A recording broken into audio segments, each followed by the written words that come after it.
ito na po yung status ngayon dito, no. Kabundok yung mga naghalong borak at basura po yan, ano. Dinidredging po yan dyan sa Pasig River. Pansin natin yung viaduct dyan sa unahan. Sa CRBC po yan, NLEX connector. Nauna na po silang matapos dyan. Dito yan sila magdudugtong ng Skyway NLEX SLEX. So meron siyang 4.30 meters na vertical clearance. Ito yung viaduct ng off-ramp sa baba. Yung on-ramp dun sa taas na shoulder hindi pa naumpisahan. Ayun na yung viaduct, mga kababayan. May reverse na rin para sa parapet wall niya. Hanggang dito na yan. Tapos yung gasolinahan dyan, mga kababayan, sinarado na po. Ito po yung gasolinahan, yung Uni Oil. Sa ngayon ay sinarado na nila. Nilagyan ng mga scaffolding na dyan para sa paglalagay ng bakuran. Ito, nilagyan na nila ng bakod yan. At pag na-demolish na po yan, yung gasolinahan na to, mula Old Santa Mesa po yan dyan. Ayan na yung magiging entry. Tapos yung on-ramp, ayan, patungo dun. Sinimulan ko to, walang naniniwala sa paligid ko.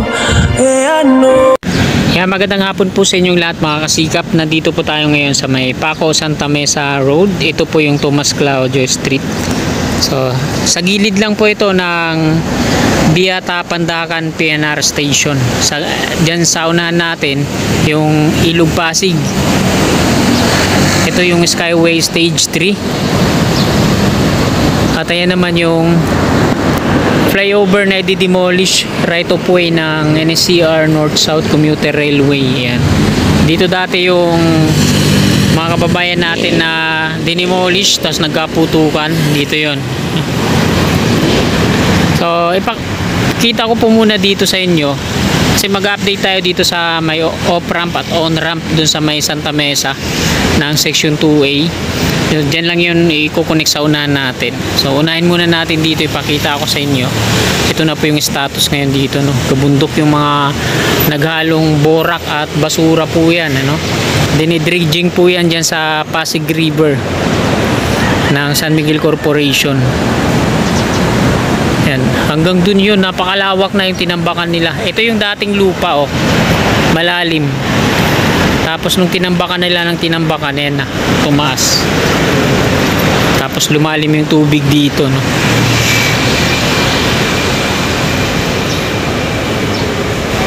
So ayan, mga kasikap, na ipakita ko na sa inyo. Dadako na tayo dun sa may Santa Mesa section 2A. Tara, let's go.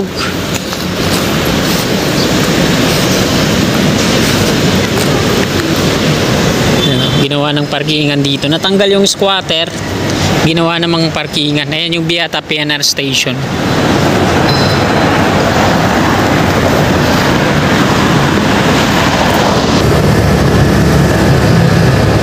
Paco Santa Mesa Road po ito. Tomas Claudio Street.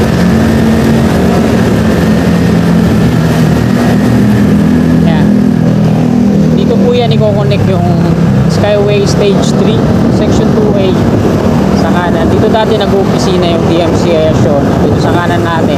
Ngayon nag-pull out na sila dyan at lumipat na sila dun sa may Quirino Avenue, malapit sa Nagtahan Interchange. Ayan na, stasyon ng. So silipin muna natin dito. Ilang beam na ba? Ay, di pa tapos nila gawa, no? Mga rebar pa lang. Tapos yung mga pier, ganun pa din. Wala pa namang pagbabago. Same pa din. So dito naman tayo sa dadaanan niya. Ito yung creek. Yan. Dito yan tatawid hanggang dyan. Yung kasunod na pier sasalo. Inumpisa na rin i-demolish yan. Pasilip ko muna sa inyo para makita nyo rin. So ito yun, yung dito na yan sa part na to. Yan lang.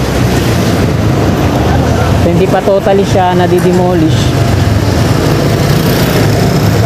Pati dito yung kabilang bahay, ginigiba na rin.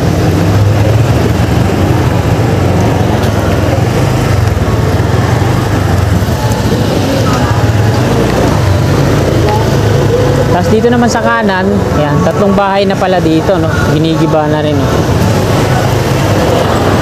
Yan, kinukuha nila yung mga kahoy.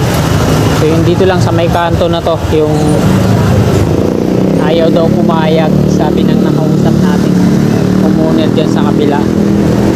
So yung hilera kasi mula dito hanggang dun, mga may tarpaulin na yan na pag-aari na ng gobyerno. So ayaw nila pumayag yung nandun sa unahan. Hindi sila makakapalag niyan. Ayan. Tinanggal na naman yung mga tarpaulin.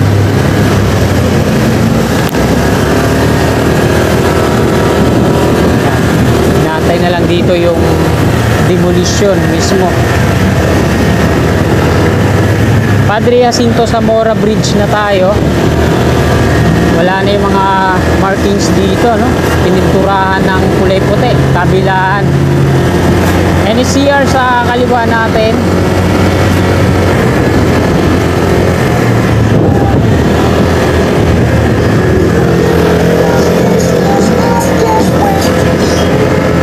Dito sa kaliwa natin yung tulay na PNR.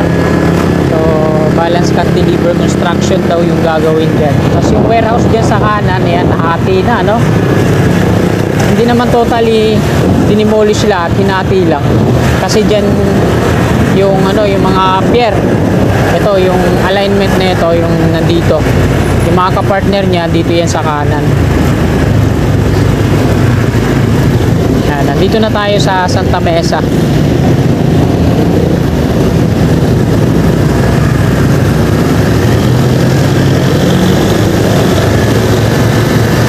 Mga kapartner na ito, may nagbablog. Yan, nagbablog. Sino kayang vlogger yun? Eh, binakuran sa kanan, mga kababayan.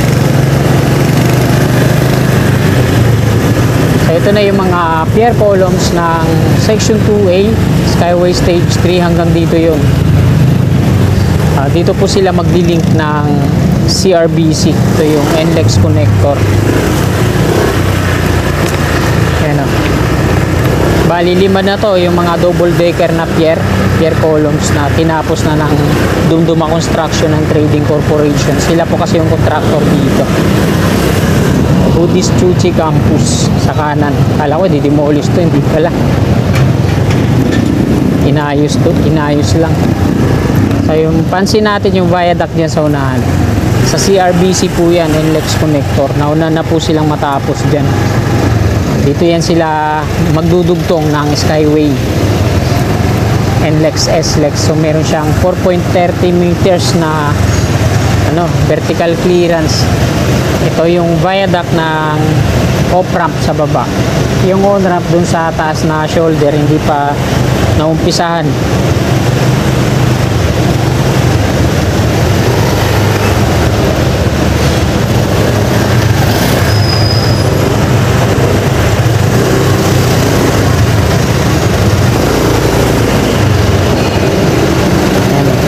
Cast in place or cast in situ yung technique na ginawa nila dito, no?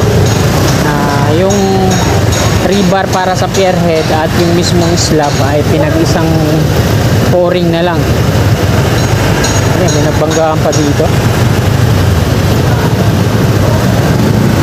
One way kasi ito eh. Pinipilit kasi ng mga kababayan natin na makukulit na pumounter pa eh.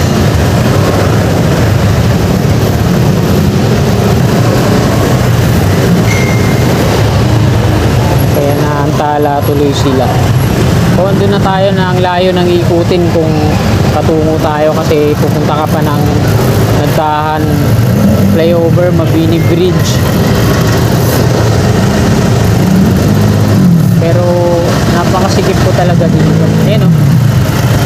Hanggang dito na yung konkreto.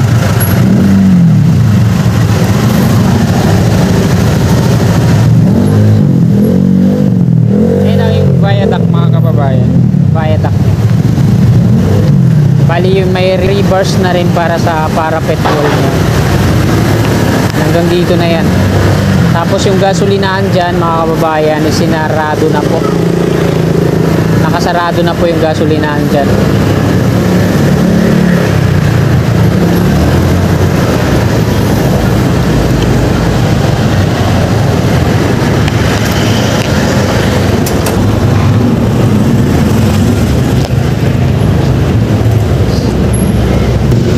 ayan. Ito po yung gasolinahan, yung Uni Oil. Sa ngayon ay sinarado na nila. Nilagyan ng mga scaffolding na dyan para sa paglalagay ng bakuran ito. Nilagyan na nila ng bakod yan. At pag na-demolish na po yan, yung gasolinahan na to, mula Old Santa Mesa po yan dyan. Ayan na yung magiging entry. Tapos yung on-ramp, ayan, patungo dun. So ayan na, sa unahan natin yung mismong ano, yung off-ramp. Ayan na, konkreto na, no? Yung lane lang po talaga siya, no? Tapos yung on-ramp, ayan, dalawang pier na yung tapos, diretso yan dito. Tapos gigibayin tong wall na yan, tapos hanggang dito. Ayan. Tapos yung off-ramp patungo yan dun sa Valenzuela Street. At ayan mga kasikap, hanggang dito na lang po itong video na to. Maraming pong salamat. God bless.